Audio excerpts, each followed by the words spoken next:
चलिए करते हैं स्टार्ट। देखो ई टेप्स के अंदर अलग अलग स्टूडेंट्स ने जो डाउट्स भेजे हैं मेरे को व्हाट्सएप पे या मैसेज में जो बताए हैं उनको मैं एक एक करके सॉल्व कर रहा हूँ अभी 1-2 दिन के अंदर।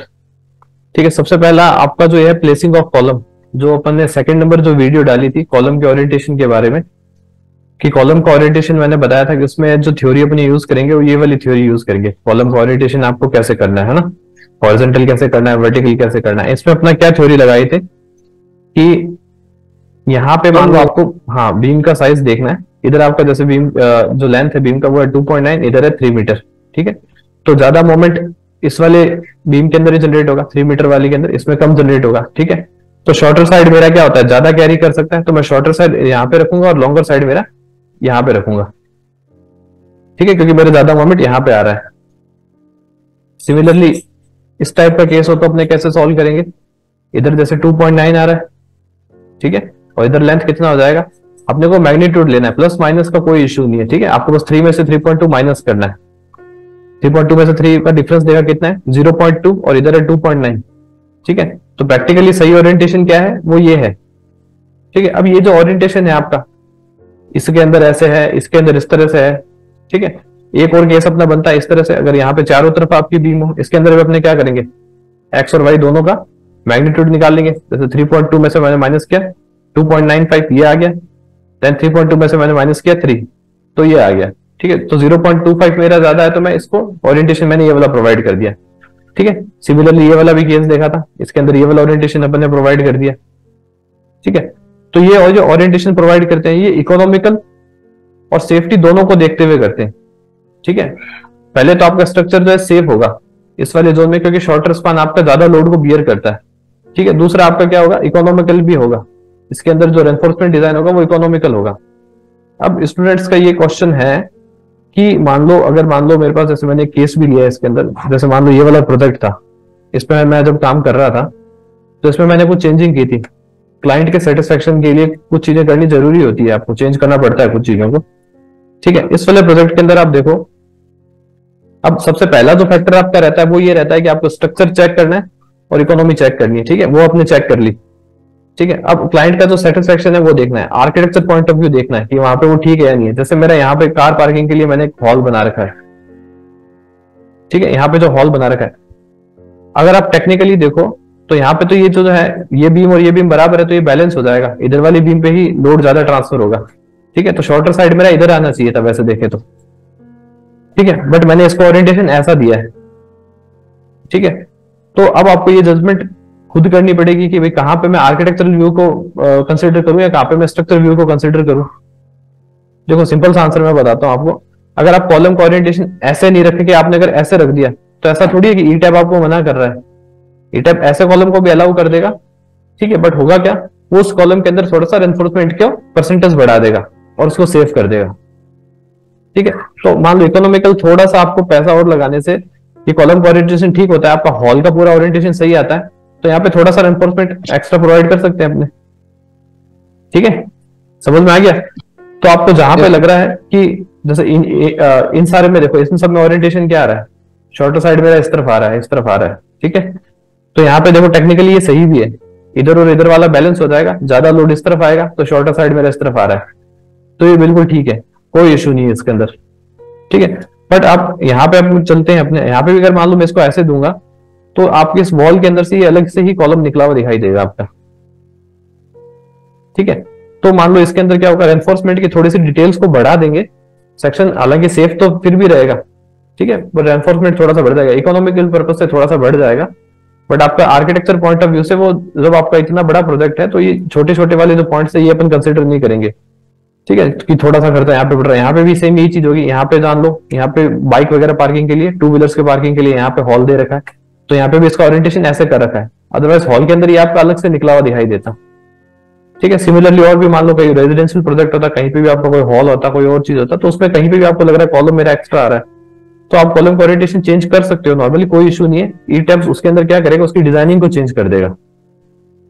ठीक है, उसके अंदर थोड़ा सा हो सकता है रेनफोर्समेंट आपका ज्यादा प्रोवाइड करना पड़े, और कोई चेंजेस नहीं होगा। ठीक है, तो आर्किटेक्चरल पॉइंट ऑफ व्यू ध्यान में रखना बहुत ही ज्यादा जरूरी है। ऐसा नहीं है कि आप स्ट्रक्चर पे कहीं ना कहीं स्टक हो जाओ कि नहीं स्ट्रक्चर लिए ऐसा होता है तो ऐसा ही करना है, ऐसा कुछ भी नहीं है। आप अपना आर्किटेक्चर पॉइंट ऑफ व्यू अगर क्लाइंट का सेटिस्फेक्शन है कि ये इस तरह से आए कॉलम, ठीक है, आपको भी लग रहा है कि देखने में सही नहीं लग रहा, तो उन चीजों को चेंज कर सकते हो, ठीक है। ये जजमेंट आपको करना पड़ेगा अलग अलग प्रोजेक्ट के अकॉर्डिंग। ये वाला जो मेरे को एग्जांपल ठीक लगा, क्योंकि इसमें बाकी सारे कॉलम के ओरिएंटेशंस मैंने शॉर्ट रेस्पॉन्स पे ले रखे हैं, यहाँ पे देखो इसको चेंज किया है।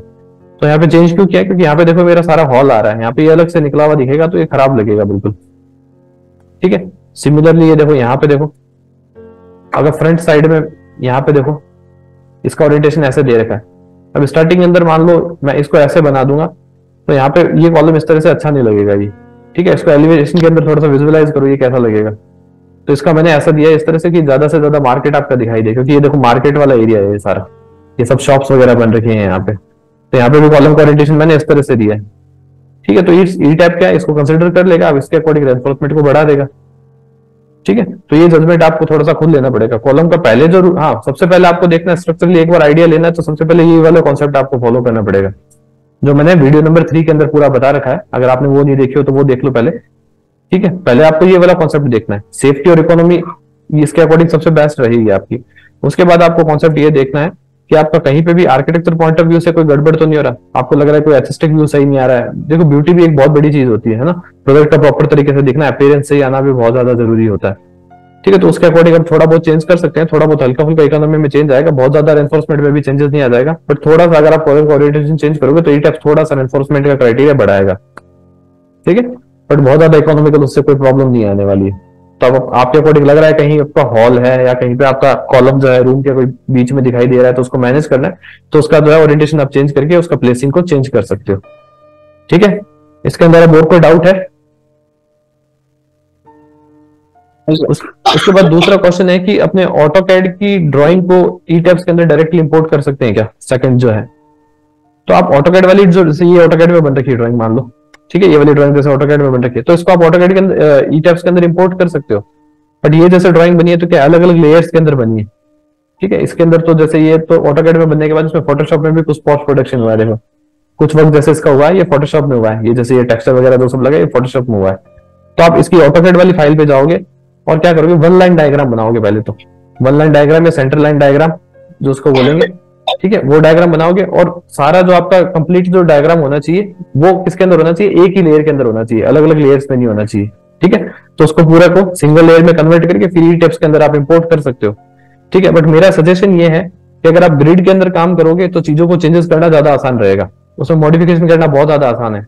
ऑटोकैड से आपने मान लो एकदम एज इट इज किसी मॉडल को कर लिया, फिर उसके अंदर कोई चेंज नहीं कर पा रहे हो, बहुत ज्यादा प्रॉब्लम आ रही है, तो वो बेटर तरीका नहीं है। बट क्वेश्चन अगर ये है कि इंपोर्ट हो जाती है फाइल तो इंपोर्ट हो जाएगी, इंपोर्ट होने में कोई प्रॉब्लम नहीं आएगी आपको, ठीक है। इंपोर्ट करने के लिए मैंने दो कंडीशन बताई है, पहला तो आपको वन लाइन डायग्राम बनाना पड़ेगा इसका पूरा, ठीक है, बीम लाइन डायग्राम या सेंटर लाइन डायग्राम आप बोलो, और उसको एक ही लेयर के अंदर रखना पड़ेगा, ठीक है। उसके बाद वो आराम से इंपोर्ट हो जाएगा, ठीक है। तो वैसे भी इंपोर्ट कर सकते हो, बट अभी भी मैं वही कहूंगा कि प्रेफर आप यही करो कि ग्रिड वाले मेथड से करोगे तो किसी भी तरह की कोई भी चेंजेस हो आप बहुत आसानी से उसको कर सकते हो, ठीक है।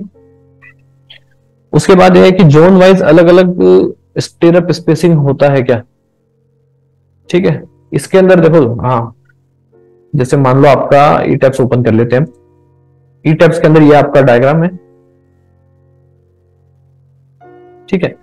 अब जैसे मान लो कोई भी मेरा कॉलम ले लेता हूं, जैसे मान लो ये कॉलम है मेरा, ठीक है, ये कॉलम है मेरा, इसको मैंने सेलेक्ट किया। तो इस पूरे कॉलम के अंदर क्वेश्चन ये है कि स्पेसिंग जो है वो जोन वाइज अलग अलग होगा क्या, ठीक है। तो जोन वाइज बिल्कुल स्पेसिंग अलग अलग होता है, ठीक है।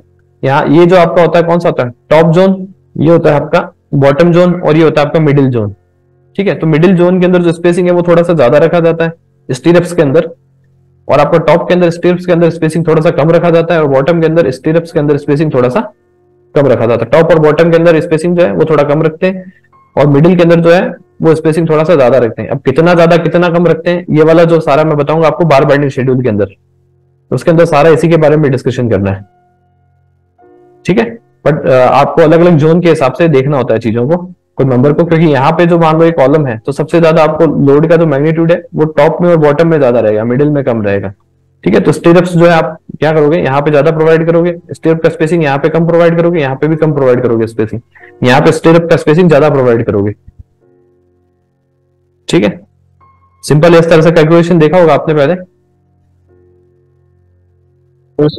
ठीक है, बाकी बार बाइंडिंग शेड्यूल के अंदर मैं बताऊंगा कि कितने कितने लेंथ तक आपको क्या है स्पेसिंग कितना रखना है, मिडिल वाले जोन के लिए कितना रखना है और नीचे वाले जोन के लिए आपको कितना रखना है। ठीक है,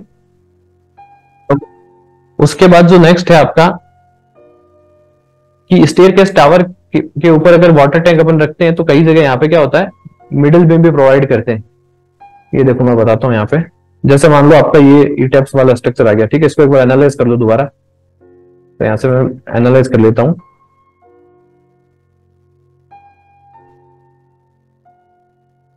इसको मैंने इस तरह से एनालाइज किया, ठीक है। अब अपन ने यहाँ पे जो वाटर टैंक प्रोवाइड किया है इसके अंदर, ठीक है, यहाँ पे अपन ने वाटर टैंक कितनी कैपेसिटी का लिया,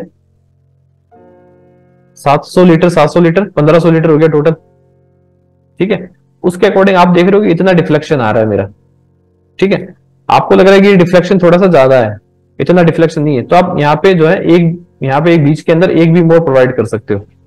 ठीक है, क्वेश्चन ये एक स्टूडेंट जिसका क्वेश्चन आया है, ये शायद बिहार से है, ये इनका क्वेश्चन यही है कि आप कई जगह देखते हो कि यहाँ पे स्टेयरकेस टावर के अंदर यहाँ पे मिडिल के अंदर बीम प्रोवाइड होता है जहां पे वाटर टैंक होता है। ठीक है, तो देखो यहाँ पे मैं एक मिनट इसको सेट करता हूं। देखो यहाँ पे आपका वाटर टैंक है, ठीक है, यहाँ पे आपका बीम है, यहाँ पे आपका बीम है। तो सिंपल सी बात है कि यहाँ पे अगर मिडिल के अंदर आप एक बीम और लगाओगे तो क्या होगा, स्लैब के अंदर डिफ्लेक्शन जो है वो कम हो जाएगा थोड़ा सा। ठीक है, बट वो मैं प्रोवाइड करूं या नहीं करूं वो कितनी नेसेसरी है, तो उसके लिए अगर अपने टेक्निकली बात करें तो अपना जैसे यहाँ पे वाटर टैंक क्या है 1000 लीटर से ज्यादा है। ठीक है, तो 1000 लीटर से अगर आपका ज्यादा है तो आप यहाँ पे प्रोवाइड कर दो, अदरवाइज वैसे कोई रिक्वायरमेंट नहीं है। ठीक है, आपको लग रहा है 1000 से ज्यादा है या 1500 से ज्यादा है, 2000 से ज्यादा है, बहुत ज्यादा लोड आपका ऊपर से आ रहा है, तो यहाँ पे मान लो डिफ्लेक्शन आपको कम करना है तो यहाँ पे मिडिल के अंदर एक बीम और आप प्रोवाइड कर सकते हो। उसको क्या बोलेंगे, सेकेंडरी बीम बोलेंगे, क्योंकि उसका लोड जो है इन दोनों बीम्स पे आएगा, उसके थ्रू कॉलम्स पे जाएगा। ठीक है, तो स्टेयरकेस टावर के अंदर कई जगह आप सेकेंडरी बीम अगर देखते हो तो उसको कंफ्यूजन होने की जरूरत नहीं है, उसके अंदर बहुत ज्यादा नेसेसरी नहीं है। अगर 1000 लीटर से नीचे अगर लोड है तो कोई नेसेसरी नहीं है उसको प्रोवाइड करना। ठीक है, और आपका लोड यहाँ पे 1000 लीटर से या 1500 लीटर से ज्यादा आ रहा है तो आपको लग रहा है कि यहाँ पे स्लैब का डिफ्लेक्शन मेरे को थोड़ा सा कम करना है, तो यहाँ पे आप क्या कर दो, एक सेकेंडरी बीम को प्रोवाइड कर दो, जिससे थोड़ा सा डिफ्लेक्शन के पॉइंट ऑफ व्यू से वो सेफ हो जाएगा। ठीक है, उसके बाद जो है नेक्स्ट मेरा क्वेश्चन है, कैंटिलीवर बीम को जो है वो कैसे डिजाइन करते हैं, ये बालकोनी का जो कॉन्सेप्ट होता है उसको ईटैप्स के अंदर कैसे डिजाइन करेंगे। ठीक है, बालकोनी वाले कॉन्सेप्ट को बनाने के लिए मेरे को थोड़ा सा ज्यादा टाइम चाहिए, तो वो नेक्स्ट वाली क्लास के अंदर डिस्कस करूंगा। ठीक है, कैंटिलीवर का जो क्या कॉन्सेप्ट रहता है उसको कल वाली क्लास के अंदर देखते हैं। ठीक है, तो आज वाली क्लास के अंदर जो अपने टॉपिक्स हैं कि प्लेसिंग ऑफ कॉलम का प्लेसिंग अपने को कैसे करना है। ठीक है, कहां तक आपको structure point of view consider करना है, कहां से architecture point of view consider करना है। ठीक है, ऑटोकैड की ड्राइंग को ई टैब के अंदर इंपोर्ट करना इतना ज्यादा बेटर नहीं है मेरे हिसाब से, आप ग्रिड में काम करो तो ज्यादा बेटर है मेरे अकॉर्डिंग। और थर्ड जो था जोन वाइज जो अलग अलग होता है, बिल्कुल टॉप और बॉटम में अलग होगा और मिडिल में आपका अलग होगा। ठीक है, और ये पूरा इसका डिस्कशन जो है वो आपको बार बाइंडिंग शेड्यूल में मिल जाएगा, तो उसको मैं मंडे से कवर करने वाला हूँ। और नेक्स्ट जो है वाटर टैंक, ये यहाँ पे अगर वाटर टैंक आपका है तो सेकेंडरी बीम प्रोवाइड करना जरूरी है क्या, वो वाटर टैंक के वेट पे ही डिसाइड करता है। अगर 1000 लीटर से भी ज्यादा आपको लग रहा है तो प्रोवाइड कर दो, थोड़ा सा डिफ्लेक्शन पॉइंट ऑफ व्यू से सेफ रहेगा। ठीक है, और 1500 या 2000 से ज्यादा है तो श्योरली यहाँ पे आप सेकेंडरी बीम को प्रोवाइड कर दो। ठीक है, और कैंटिलीवर बीम के बारे में बालकोनी वाला जो डिजाइन है उसके बारे में जो थोड़ी बहुत बातचीत है वो कल करते हैं, उसके अलावा 2-3 डाउट और है वो कल डिस्कस कर लेते हैं। आज वाली क्लास में कोई है डाउट तो वो पूछ लीजिए।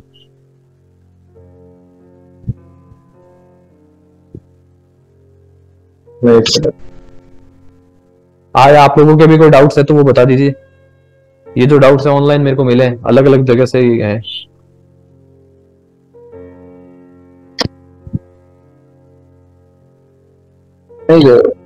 चलिए खत्म करें सेशन को। ठीक है, कल देखते हैं, 2-3 डाउट्स बचे हैं उनको कल कवर कर लेंगे।